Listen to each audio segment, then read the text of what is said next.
수표고 나발이고 현찰로 줄 테니 기사를 쓰지 마라. 이런 어마어마한 말을 하며 유사수신 업체를 비호한 언론인이 있다면 믿으시겠습니까? 그 언론인이 시사주간의 김도훈 편집국장입니다. 서울의 소리는 불법을 본 바 눈 감을 수 없게 오늘 고소장을 제출하기 위해 왔습니다.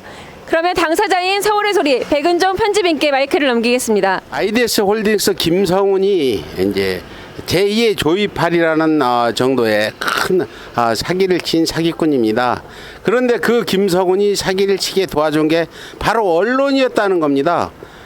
언론의 앞제비, 언론을 매수하는 시사주간 김도훈 편집국장이 과거에 기자 출신인데 많은 언론사들을 다니면서 그 사기꾼 회사 IDS 홀딩스에 대한 어떤 비판적인 그런 기사를 내게 되면은 바로 접근을 해서 기사를 내리고 IDS 홀딩스가 정상적인 회사인 것처럼 기사를 쓰게 만든 정황이라는 겁니다. 그 실례로 증거가 나타난 게 바로 서울의 소리가 좀 강하게 IDS 홀딩스의 사기 행위를 영상과 기사로 보도를 했더니 바로 접근해 와가지고 영상을 내리고 기사를 내려주면 광고비 쪽으로 현금을 주겠다. 그리고 앞으로 기사를 좀 좋게 써달라 이런 부탁을 하면서 계획을 제시했습니다.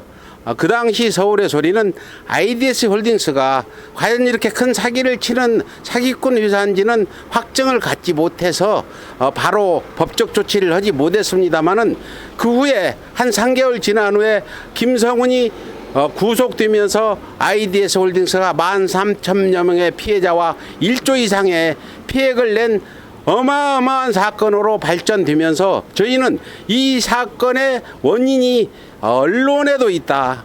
이 기사를 쓴 언론들, 사기꾼 회사의 그런 어떤 거짓 기사들을 쓰게 됐는지를 좀 밝혀볼 겁니다. 일단 시사주간 김도훈 편집국장을 고소해서 법정에 세우고 그 증거들을 좀 더 검찰에서 파악해서 보도들을 하는 그런 쪽으로 해서 언론 정화운동 차원에서 과거에 언론들이 기업들한테 또 사기꾼 회사들 유신 수사 행위 업체들한테 돈을 받고 호의적인 거짓 기사를 쓴 그런 전례들을 낱낱이 까발리고 알리고 후에는 그런 일들이 벌어지지 않게끔 저희가 처음 시작하는 그런 작업이라 보시고 여러분들께서는 이번 사건을 주시해 주시기 바랍니다. 감사합니다. 김도훈이라는 언론인이 정말 얼마나 언론답지 못한 발언을 했는지 그 녹취 내용을 일부 고소장에 적은 것을 읽어드리도록 하겠습니다. 광고를 안 받는 건 자부심일 뿐이다. IDS 홀딩스를 제2의 조립회라고 하는데 그건 문제가 있다. 언론사도 경비가 있어야 돌아가는 거 아니냐. IDS 홀딩스 귀찮게 안 하고 바라보시면 안 되냐. 제 말씀을 받아들이시면 광고를 받게 해드리겠다. 다음번에 나쁜 기사 있으면 넘어가 달라. 단돌이 하는 거다. 수표고 나발이고 필요 없고 5만 원짜리 현찰로 드리겠다. 애들도 가르치셔야 하는 거 아니냐. 알아서 챙겨주는 거지. 라며 노골적으로 금전으로 매수하려 하였습니다. 자, 그럼 마이크를 이 IDS 홀딩스를 추적하고 계시는 이민석 변호사님께 마이크를 넘기겠습니다. 약탈경제 반대행동 운영위원 이민석 변호사입니다. 저희 약탈경제 반대행동에서 무려 2월 말부터 거의 한 7개월 정도 IDS 홀딩스를 추적했고 그 와중에서 많은 성과가 있었습니다. 9월 5일 날 김성훈이 구속이 되고 결과적으로는 9월 21일 검찰에서는 김성훈이 12,000여 명의 피해자들에게 1억 960억 원을 사취했다는 혐의로 구속 기소했습니다. 근데 이 사건은 상당히 문제가 있습니다. 2014년 9월 25일 검찰에서는 김성훈을 672억 개의 사기를 쳤다는 이유로 기소했습니다. 그런데 그 672억 원의 사기 재판 과정에서 김성훈은 무려 1조 이상의 사기를 칩니다. 그리고 그럼에도 불구하고 검찰이나 법원이나 김성훈을 전혀 제재하지 않았습니다.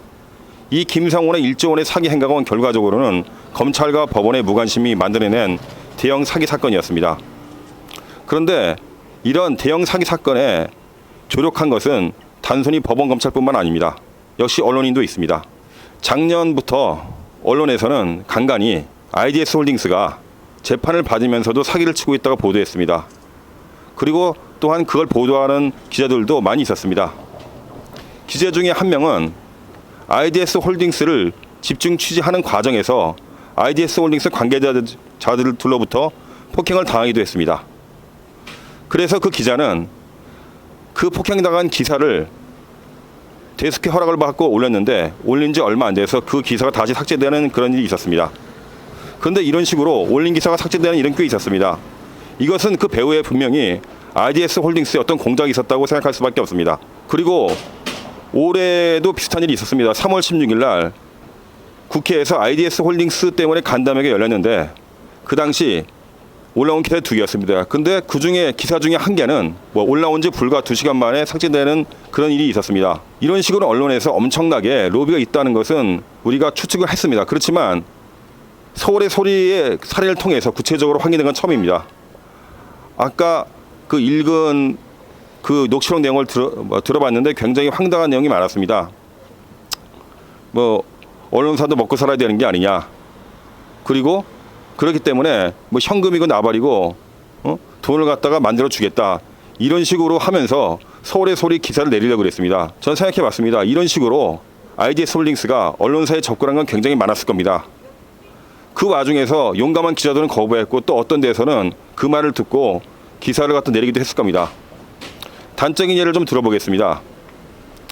작년에 한국경제신문에서는 무려 4번에 걸쳐서 IDS 홀딩스에 대한 고발 기사를 썼습니다.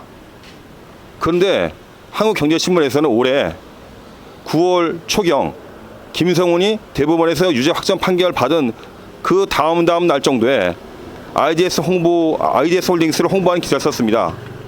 근데 나중에 IDS 홀딩스에 김성훈이 구속되자 그 기사를 바로 내려버렸습니다.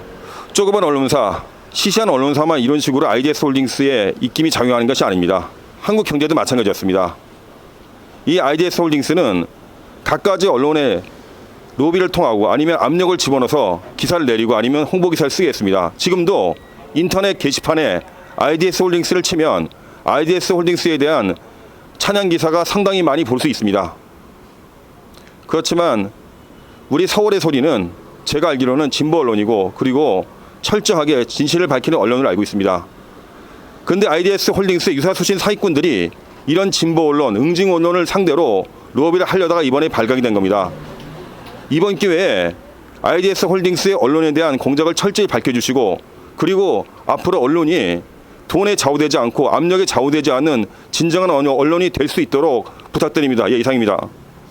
이번 기회로 지금까지 이런 일은 처음인 것 같습니다. 언론이 어떤 기업이나 유사수신행위를 업체에 돈을 받고 기사를 써서 그게 어떤 사기를 치는데 큰 도움을 준 이런 사건들이 이렇게 실질적으로 증거가 나타나기는 처음 같아서 이번 저희 서울의 소리가 응징언론 서울의 소리가 앞장서서 언론인들이 과연 돈을 받고 기사를 써준 부분들을 과거에 있던 것도 우리가 밝히겠지만 앞으로는 절대 이런 일이 없도록 앞장서서 개선해 나가고 김영란법도 이미 통과가 돼서 시행 중이니까 언론인들이 각성하게끔 과거에 잘못했던 돈 봉투를 받았던 언론인들 기자들은 이번 기회로 각성하고 다시는 그런 일이 없도록 사기꾼 의사를 옹호하는 일이 없도록 기사를 쓰기를 간절히 바라면서 김도훈 시사 주간 김도훈 분명히 엄한 처벌이 있기를 바라겠습니다.